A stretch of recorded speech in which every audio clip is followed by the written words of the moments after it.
Bayala, et vraiment merci de nous avoir invités à cette grande émission Cœur à Cœur qui fait d'énormes biens, hein, je veux dire, à tous ceux qui regardent cette émission. Nous la suivons régulièrement et nous vous tirons le chapeau parce que vous faites un énorme travail avec cette émission. Que Dieu vous bénisse.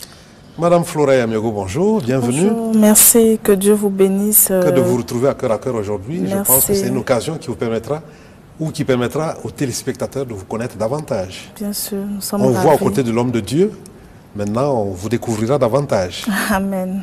Et voilà, c'est parti pour la toute première rubrique pour mieux cerner l'itinéraire de nos invités ou peut-être leur caractère.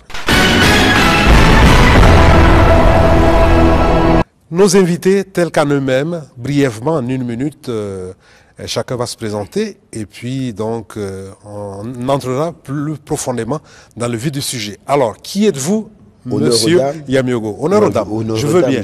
Alors, Flora Yamiogo, qui êtes-vous? Allez-y. Je suis Ngougou Flora, née d'un père Ngougou, père Ibo et mère Ibo. Donc, je suis nigériane. Et je suis mariée à Yamiogo, donc aujourd'hui devenue Yamiogo Flora. Vous avez vécu en Côte d'Ivoire, vous y êtes née d'ailleurs? Oui, je suis née en Côte d'Ivoire. J'ai fait les études, j'ai fait l'enfance, tout et tout. Et c'est après le mariage que je suis venue au Burkina, un pays que je n'avais jamais découvert. Et bon. Vous parlez plus facilement le français aujourd'hui, c'est naturel. C'est naturel, je parle le français, je parle l'anglais, bien sûr. Je parle l'anglais, je parle l'ibo, je parle le djoula parce que il y en a qui pensent même que je suis djoula parce que grandir en Côte d'Ivoire, vraiment, c'est apprendre beaucoup de langues, quoi.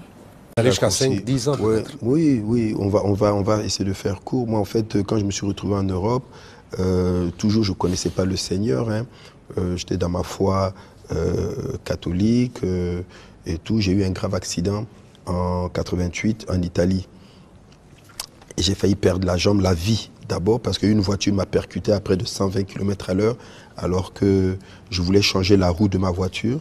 Je partais pour travailler comme disc jockey dans une boîte de nuit où on m'avait sollicité. Et sur la route, je crève.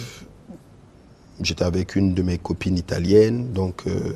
je sors et puis au moment où je sors, je me dis lève-toi, lève-toi. Le temps que je me rende compte, pouf, une voiture a foncé.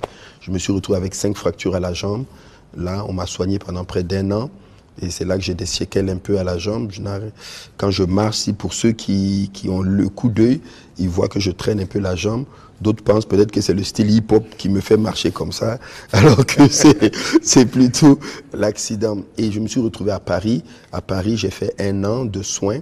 Et après, mes parents m'ont demandé de revenir auprès d'eux parce qu'ils étaient installés à Abidjan et que peut-être là-bas, je pourrais exprimer ma passion, qui était le hip-hop, la musique. C'est ainsi que j'ai rejoint Abidjan en 89.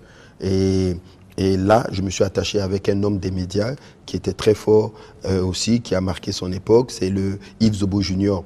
Donc avec lui, on a commencé à travailler sur le mouvement hip-hop et 1 an plus tard, ils ont ouvert la première FM à Abidjan. Nostalgie. Voilà. Non, c'était pas Nostalgie, c'était Fréquence 2. Ah, Fréquence 2, oui. Fréquence 2, voilà. Lié à Radio Côte d'Ivoire. Voilà, et donc Fréquence 2, ils me retiennent pour le lancement du hip-hop. C'est là que je rentre maintenant dans le système même du showbiz et dans le hip-hop et tout. Et c'est la gloire.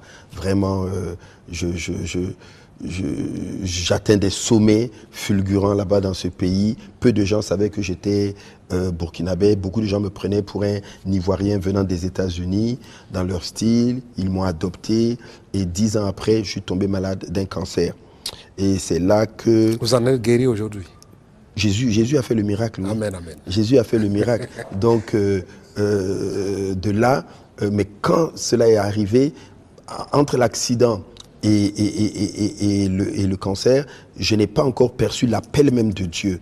Donc, j'étais toujours un pied dedans, un pied dehors, c'est-à-dire j'avais toujours les 2 pieds dehors. Mais j'avais décidé de mener une vie un peu plus soft par rapport à celle que je vivais à 100, 200 à l'heure quand j'étais dans le monde. Tout en sachant qu'il y avait de gros dangers autour de ça. Parce que j'ai frôlé la mort par 2 fois. Non, on me dit, mais j'ai versé des larmes. Vous savez, quand quelqu'un n'est pas passé à côté de la mort, il ne peut pas savoir ce que... C'est-à-dire quand vous êtes là et puis vous ne savez pas si demain vous allez vivre. Ça, dans la tête, là, beaucoup de choses se passent. Et quand des gens viennent prier pour vous et qu'on vous annonce la parole et j'ai vu un truc à la télévision, un film de Jésus, j'ai accepté, j'ai donné ma vie au Seigneur après par une invitation à une veillée. Et quand j'ai commencé à connaître véritablement le Seigneur, je ne me suis plus détaché. C'est-à-dire que j'avais trouvé ma voie. Donc je reste là-bas, la guerre éclate. Et au moment où je veux venir, le Seigneur me dit non, tu ne bouges pas, tu restes. Parce que ta famille a été bénie par le président Félix Houphouët-Boigny. Ce n'est pas parce qu'aujourd'hui, maintenant, ça ne va pas que vous tous, vous allez prendre vos valises et disparaître. Donc tu restes et tu vas prier pour ce pays, pour la paix dans ce pays. Donc je suis resté 2 ans et l'image était très forte que Dieu m'a donnée. Il dit, c'est quelqu'un, une maison qui brûle et la personne que tu héberges, tu la vois en train de fuir avec ses bagages et te laisser seul avec la maison qui brûle.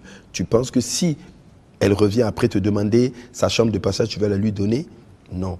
Mais si elle laisse ses bagages, qu'elle prend un seau d'eau, qu'elle t'aide à éteindre le feu, mais qu'elle part, même si elle revient plus tard, tu lui donneras quand même un toit où loger parce qu'elle se souviendra que tu l'as aidé à éteindre la maison. Donc cette image a fait que, quel que soit ce qui devait arriver en Côte d'Ivoire, j'ai dit à tout le monde, à tous mes parents, tous mes amis qui m'avaient envoyé des billets sur les États-Unis, sur la France, je ne bouge pas tant que Dieu ne m'a pas parlé. Donc je suis resté 2 ans et après les 2 ans, là maintenant Dieu m'ouvre la porte et il dit, ta mission c'est au Burkina. Je veux t'envoyer parce que tu dois faire des choses. Donc je suis venu en 2004 reconnaître le terrain et en 2005, je suis venu poser mes valises. C'est comme ça. Vie spirituelle.